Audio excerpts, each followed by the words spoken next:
Okay, അപ്പോൾ നമ്മളിന്ന് നോക്കാൻ വേണ്ടി പോകുന്നത് government engineering college Idukki. Idukki ജില്ലയിലെ പൈനാവ് എന്ന് പറയുന്ന ഒരു സ്ഥലത്താണ് നമ്മുടെ കോളേജ് നിലനിൽക്കുന്നത്.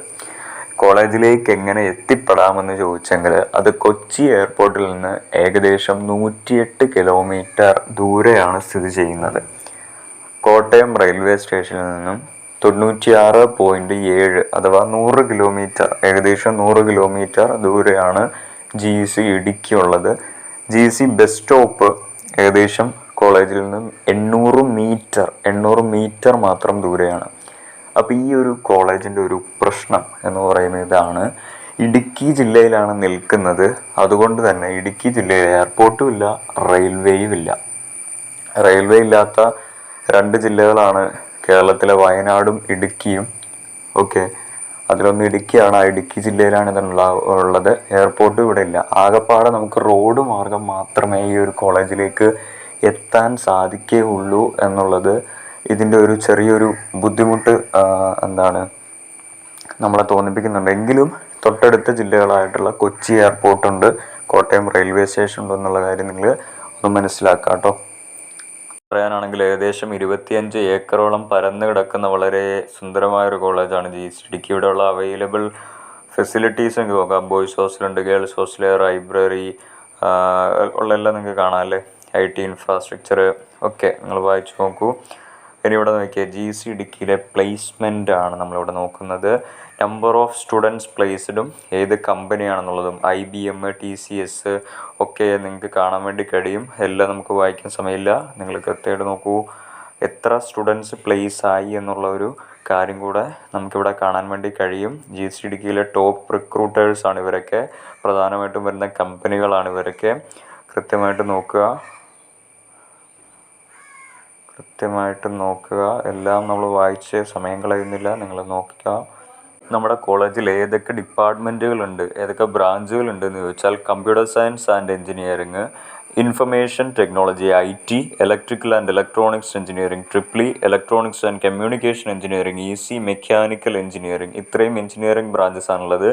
ഇവിടെ വളരെ പുരാതനമായിട്ടുള്ള പാരമ്പര്യമായിട്ട് നമ്മൾ പറയുന്നത് സിവിൽ എഞ്ചിനീയറിംഗ് എന്ന് പറയുന്ന ഒരു ബ്രാഞ്ച് നമുക്കിവിടെ കാണാൻ കഴിയുന്നില്ല എന്നുള്ളത് നിങ്ങൾ കൃത്യമായിട്ട് മനസ്സിലാക്കുക. ഇനി ഓരോ ബ്രാഞ്ചിലും കയറാൻ നിങ്ങൾക്ക് എത്രത്തോളം മാർക്ക് വേണം എന്നുള്ള കാര്യം നമുക്കൊന്ന് നോക്കാം. ആദ്യം തന്നെ നമ്മൾ പോകുന്ന കമ്പ്യൂട്ടർ സയൻസ് എഞ്ചിനീയറിംഗിലേക്കാണ്. അവിടെ സ്റ്റേറ്റ് മെറിറ്റ് അവൈലബിൾ അല്ല. EWS കാറ്റഗറിയിൽ 23,889, ഈഴവ 15,308, മുസ്ലിം കാറ്റഗറി 10,698. ബാക്കിയുള്ള എല്ലാം നിങ്ങൾക്ക് കാണാൻ വേണ്ടി കഴിയും. SC ആണെങ്കിലും ശരി, ST ആണെങ്കിലും ശരി, ഒക്കെ എല്ലാ ഇതിൻ്റെ കാറ്റഗറിയിലും നമ്മൾ കൊടുത്തിട്ടുണ്ട്. ഇനി അടുത്ത നമ്മൾ നോക്കുന്നത് electronics and communication engineering EC. ഇവിടെയും സ്റ്റേറ്റ് മെറിറ്റ് അവൈലബിൾ അല്ല. ഈഴവയാണെങ്കിൽ 30,323 വരെ ഉള്ളവർക്ക് ഇവിടെ കിട്ടും. EWS കാറ്റഗറിയിൽ 46,482, മുസ്ലിം ആണെങ്കിൽ 26,689. ബാക്കിയുള്ള കാറ്റഗറിയുടെ നിങ്ങൾക്ക് ഇവിടെ കാണാൻ വേണ്ടി കഴിയും. ഈ ഫസ്റ്റ് കിടക്കുന്ന റോയാണ് നിങ്ങൾ നോക്കേണ്ടത് കേട്ടോ. ഓക്കെ, അതാണ് GEC ഇടുക്കിയുടേത്. ഓക്കെ, ഇനി അടുത്താണ് electrical and electronics engineering triple E എന്ന് പറയുന്നത്. ഫസ്റ്റ് റോ നിങ്ങൾ നോക്കൂ. ഇവിടെയും സ്റ്റേറ്റ് മെറിറ്റ് നമുക്ക് കാണാൻ കഴിയുന്നില്ല. ഈഴവ 35,471, EW 44,676, മുസ്ലിം 32,151. ബാക്കിയുള്ള കാറ്റഗറിയിൽ നിങ്ങൾക്ക് ഇവിടെ കാണാൻ വേണ്ടി കഴിയും. ഓക്കെ, ഇനി അടുത്തത് ഇൻഫർമേഷൻ ടെക്നോളജി IT ആണ്. അവിടെ സ്റ്റേറ്റ് മെറിറ്റ് അവൈലബിൾ ആണ്. 14,284 വരെ റാങ്കുള്ളവരാണ് അവസാനമായിട്ട് അവിടെ കയറിയത്. ഇത് നിങ്ങൾക്ക് കണ്ടാൽ തന്നെ മനസ്സിലാവും. നോക്കിയാൽ ഈ IT എന്ന് പറയുന്നത്, ഇൻഫർമേഷൻ ടെക്നോളജി എന്ന് പറയുന്നത് എന്താണ്, ആകപ്പാടെ 3 ഗവൺമെൻറ് എഞ്ചിനീയറിംഗ്, ഈ GGG എന്ന് പറഞ്ഞാൽ ഗവൺമെൻറ് ആണെന്നാണ് ഉദ്ദേശം. ആകപ്പാടെ 3 ഗവൺമെൻറ് എഞ്ചിനീയറിംഗ് കോളേജിൽ മാത്രമുള്ള ഒരു ബ്രാഞ്ചാണ്. അപ്പോൾ അത് ഇടുക്കിയിലുണ്ട്. അവിടെ സ്റ്റേറ്റ് മെറിറ്റ് നിങ്ങൾക്ക് കാണാം. ഈഴവയാണെങ്കിൽ 25,659, മുസ്ലിം കാറ്റഗറി 29,401. ബാക്കിയുള്ള കാറ്റഗറിയുടെ ഞാൻ വായിക്കുന്നില്ല, നിങ്ങൾ വായിച്ചു നോക്കൂ. കാരണം എല്ലാം വായിച്ച് നമ്മുടെ വീഡിയോയുടെ ലെങ്ത് കൂടും കേട്ടോ, അതുകൊണ്ടാണ്. ഇനി ലാസ്റ്റ് വണ്ണാണ് മെക്കാനിക്കൽ എഞ്ചിനീയറിംഗ് എന്ന് പറയുന്നത്. അത് നോക്കൂ, EWS 46,000, ഇവിടെ സ്റ്റേറ്റ് മെറിറ്റ് അവൈലബിൾ അല്ല, 46,841. ഇത് നോക്കിയോളൂ, 40,072. മുസ്ലിം 35,364. ബാക്കിയുള്ള എല്ലാ കാറ്റഗറിയുടെയും നമ്മളിത് ഇവിടെ കാണിക്കുന്നുണ്ട്, നിങ്ങൾ നോക്കൂ. അപ്പോൾ നമ്മൾ നേരത്തെ എത്ര പ്ലേസ്മെൻറ്റ് കിട്ടി എന്നുള്ള കാര്യമൊക്കെ പറഞ്ഞു. ഇതൊക്കെ ഏത് ടൈപ്പ് പ്ലേസ്മെൻ്റ് ആണെന്നുള്ള കാര്യം അവരുടെ സൈറ്റിൽ കൃത്യമായിട്ട് അവൈലബിൾ ആണ്. നമ്മൾ പ്ലേസ്മെൻറ്റ്, ഡിഫറെൻറ്റ് ടൈപ്പ് ഓഫ് പ്ലേസ്മെൻറ്റിനെ പറ്റി ഒരു വീഡിയോ ചെയ്തിരുന്നു. കാണാത്തവരുണ്ടെങ്കിൽ ചാനലിൽ കയറി നോക്കുക. On campus, off campus, pool campus പ്ലേസ്മെൻറ്റുകളുണ്ട്. ഓഫ് ക്യാമ്പസ് പ്ലേസ്മെൻ്റ് എന്ന് പറഞ്ഞാൽ ക്യാമ്പസുമായിട്ട് ഒരു ബന്ധവുമില്ല. കുട്ടികൾ സ്വന്തം ഇഷ്ടത്തിന് അവരവരുടെ കഴിവ് കൊണ്ട് വെളിയിൽ പോയിട്ട് ഇൻ്റർവ്യൂവിൽ പങ്കെടുത്ത് ജയിക്കുന്നതാണ്. അതിന് ക്യാമ്പസിന് ഒരു അധികാരവും ഇല്ല, അവകാശവും പറയാനൊരു ന്യായവുമില്ല എന്നുള്ള കാര്യം നിങ്ങൾ മനസ്സിലാക്കുക. ഓൺ ക്യാമ്പസ് പ്ലേസ്മെൻ്റ് എന്ന് പറഞ്ഞാൽ ക്യാമ്പസിൽ വന്ന് റിക്രൂട്ട് ചെയ്തെടുക്കുന്നതിനാണ്.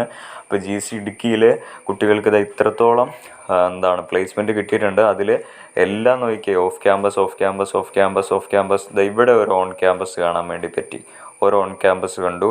പിന്നെ എല്ലാം ഓഫ് ക്യാമ്പസ്. ഇവിടെ ഒരു ഓൺ ക്യാമ്പസ് വന്നു, ഓഫ് ക്യാമ്പസ്, ഓഫ് ക്യാമ്പസ്. പിന്നെ ഇവിടെ ഒരു ഓൺ ക്യാമ്പസ് വന്നു, ഓൺ ക്യാമ്പസ്. ഇത് അടുത്ത് വരണം, off campus, off campus, off campus, off campus, off campus.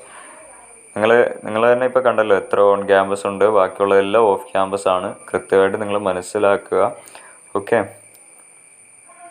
അടുത്ത് ഇവിടെ കാണിച്ചിരിക്കുന്നത് സെമസ്റ്റർ 1, സെമസ്റ്റർ 2, അതായത് ഒരു വർഷത്തിന് ശേഷവും ഇവിടെ വേക്കൻ്റ് ആയി കിടക്കുന്ന സീറ്റുകൾ ഗവൺമെൻറ് കൃത്യമായിട്ട് കാണിച്ചിരിക്കുന്നതാണ്. ഒരു വർഷത്തിന് ശേഷവും GC ഇടുക്കിയിൽ വേക്കൻ്റ് ആയി കിടക്കുന്ന സീറ്റുകളുടെ എണ്ണമാണ്. കമ്പ്യൂട്ടർ സയൻസിൽ ഒരു സീറ്റ് പോലും ഇല്ല. ട്രിപ്പിളിയിൽ 25 സീറ്റുകൾ ഇപ്പോഴും വേക്കൻ്റ് ആയി കിടക്കുകയാണ് ഒരു വർഷത്തിന് ശേഷവും. ECയിൽ 2 സീറ്റ്, IT ഇൻഫർമേഷൻ ടെക്നോളജിയിൽ 1 സീറ്റ്, മെക്കാനിക്കൽ എഞ്ചിനീയറിംഗിൽ 31 സീറ്റുകളാണ് ഒരു വർഷത്തിന് ശേഷവും വേക്കൻ്റ് ആയിട്ട് GC ഇടുക്കിയിൽ കിടക്കുന്നത്. നിങ്ങൾ കൃത്യമായിട്ട് മനസ്സിലാക്കേണ്ട കാര്യമാണിത്. അപ്പോൾ ഇത്രയും സീറ്റ് വേക്കൻ്റ് ആയിട്ടൊരു ഗവൺമെൻറ് കോളേജിൽ കിടക്കുന്നു. പ്രധാനമായിട്ട് എന്തുകൊണ്ട് ഇങ്ങനെ സംഭവിക്കുന്നു എന്ന് ചോദിച്ചെങ്കിൽ, ഒന്നാമത്തെ കാര്യം പറയാനാണെങ്കിൽ അങ്ങോട്ടേക്കുള്ള ഒരു യാത്രാ സൗകര്യം തന്നെയാണെന്നാണ് എനിക്ക് തോന്നുന്നത്. കാര്യം യാത്ര, ഇടുക്കി ജില്ലയാണെന്നാമത്. ഇടുക്കി ജില്ല ആയതുകൊണ്ട് തന്നെ നിങ്ങൾക്കറിയാം അവിടെ ഭയങ്കര തണുപ്പായിരിക്കും. അപ്പോൾ എല്ലാവർക്കും ആ ഒരു ടെമ്പറേച്ചർ മെയിൻറ്റെയിൻ ചെയ്യാൻ കഴിയണം എന്ന് ഒരു നിർബന്ധമില്ല. നിങ്ങൾക്ക് ആ ഒരു ടെമ്പറേച്ചറൊക്കെ മെയിൻറ്റെയിൻ ചെയ്യാൻ കഴിയുമോ എന്നുള്ളൊരു ഒരു വിശ്വാസം നിങ്ങൾക്ക് ഉണ്ടാവണം. കാര്യം നല്ല തണുപ്പുള്ള സമയങ്ങളിലൊക്കെ നിങ്ങൾക്ക് അവിടെ പഠിക്കാനാണെങ്കിലും ഒക്കെ ചില കുട്ടികൾക്ക് ഒരുപാട് ടെമ്പറേച്ചറൊക്കെ വരുമ്പോൾ, ടെമ്പറേച്ചർ താഴ്ന്നു പോകുമ്പോഴത്തേക്കും കുറച്ച് ബുദ്ധിമുട്ടൊക്കെ ഉണ്ടാകുന്നവരുണ്ടാകും. അപ്പോൾ അങ്ങനെയുള്ളവരൊക്കെ അവിടെ പോയാൽ കുറച്ച് ബുദ്ധിമുട്ടായിരിക്കും. കാരണം ഇടുക്കിയാണ് എന്നുള്ള കാര്യം നിങ്ങൾ മനസ്സിലാക്കുക. നല്ല തണുപ്പുണ്ടായിരിക്കും ചില സമയങ്ങളിൽ. പിന്നെന്താ പറയുക, യാത്രാ സൗകര്യം അത് ഏറെക്കുറെ നല്ലൊരു ബുദ്ധിമുട്ട് ഫീൽ ചെയ്യുന്നുണ്ട്. പിന്നെ ഈ പ്ലേസ്മെൻ്റ് അവിടെ ഇത്രയും ഓഫ് ക്യാമ്പസ് വരാനുള്ളതിൻ്റെ കാരണം എന്ന് പറഞ്ഞാൽ കമ്പനികൾ, അതായത് ഇന്ത്യയിൽ തന്നെ എത്ര എഞ്ചിനീയറിംഗ് കോളേജസ് ഉണ്ട് നിങ്ങളൊന്ന് ആലോചിച്ച് നോക്കൂ. അപ്പോൾ ഈ കമ്പനികൾക്ക് അവർക്ക് ഇഷ്ടംപോലെ ഓപ്ഷൻസ് ഉണ്ടാവും. എല്ലായിടത്തൊന്നും പോയിട്ട് അവർക്ക് റിക്രൂട്ട് ചെയ്യാൻ വേണ്ടി പറ്റും. അപ്പോൾ ഇവരിത്രയും ബുദ്ധിമുട്ടി കഷ്ടപ്പെട്ട് ഒരു കോളേജിലേക്ക് വന്ന് കുട്ടികളെ പ്ലേസ് ചെയ്തെടുത്തുകൊണ്ട് പോകേണ്ട അവസ്ഥ ഒരു കമ്പനിക്കും വരില്ല. അതുകൊണ്ട് തന്നെ അവർക്ക് വരാനൊരു സൗകര്യം, എയർപോർട്ടുണ്ടോ അല്ലെങ്കിൽ റെയിൽവേ സ്റ്റേഷൻ ഉണ്ടോ എന്നുള്ള കാര്യമൊക്കെ അവർ നോക്കും. കാര്യം അവർ കഷ്ടപ്പെട്ട് വന്ന് റിക്രൂട്ട് ചെയ്യേണ്ട ഒരു അവസ്ഥ അവർക്കില്ല. ആ ഒരു കാര്യം നിങ്ങൾ മനസ്സിലാക്കുക. ഇടുക്കി ജില്ല ആയതുകൊണ്ട് തന്നെ അവിടെ റെയിൽവേ ഇല്ല, എയർപോർട്ടില്ല. അതുകൊണ്ട് തന്നെ ഈ കമ്പനീസ് വരുന്നതിൻ്റെ എണ്ണം അവിടെ കുറവാണ്. അതുകൊണ്ട് തന്നെ പ്ലേസ്മെൻറ്റ് അവിടെ താരതമ്യേന മറ്റ് ഗവൺമെൻറ് എഞ്ചിനീയറിംഗ് കോളേജസിനെ അപേക്ഷിച്ച് കുറവാണ്. എങ്കിലും പ്ലേസ്മെൻറ്റുകൾ ഉണ്ട്. നല്ലൊരു നമ്പർ 1 കോളേജ് തന്നെയാണ് എന്നുള്ള കാര്യം നിങ്ങൾ മനസ്സിലാക്കുക. കാരണം ഗവൺമെൻറ്റാണ്, ഫീസില്ലാതെ നിങ്ങൾക്ക് പഠിക്കാം, ഗവൺമെൻറ്റിൻ്റെ എല്ലാ സൗകര്യങ്ങളും നിങ്ങൾക്ക് കിട്ടും. അങ്ങനെയൊക്കെ നോക്കുമ്പം നല്ലൊരു മെറിറ്റ് തന്നെയാണ്. ഓക്കെ, പക്ഷേ നിങ്ങളിപ്പോൾ കണ്ടല്ലോ അവിടെ പഠിച്ച കുട്ടികൾക്കൊക്കെ ഓഫ് ക്യാമ്പസിൽ പോവുകയാണെങ്കിൽ അവിടെ പഠിച്ച കുട്ടികൾക്ക് മിക്കവർക്കും പ്ലേസ്മെൻറ്റ് കിട്ടുന്നുണ്ട്. അപ്പോൾ നിങ്ങൾക്ക് പ്ലേസ്മെൻറ്റ് എന്തൊക്കെയാണെങ്കിലും ഒരു ഗവൺമെൻറ് എഞ്ചിനീയറിംഗ് കോളേജിലാണ് പഠിക്കുന്നത് എന്ന് പറയുന്നൊരു വെയിറ്റാണ്. നിങ്ങൾക്ക് ഒരുപാട് ആനുകൂല്യങ്ങളുണ്ട്. ഓഫ് ക്യാമ്പസിൽ പോവുകയാണെങ്കിൽ തന്നെ നിങ്ങൾക്ക് പ്ലേസ്മെൻറ്റ് കിട്ടും. ഓൺ ക്യാമ്പസ് പ്ലേസ്മെൻറ്റ് കുറച്ചധികം ബുദ്ധിമുട്ടായിരിക്കും ഇടുക്കി ആയതുകൊണ്ട് എന്നുള്ള കാര്യം നിങ്ങൾ മനസ്സിലാക്കുക. Okay, thank you.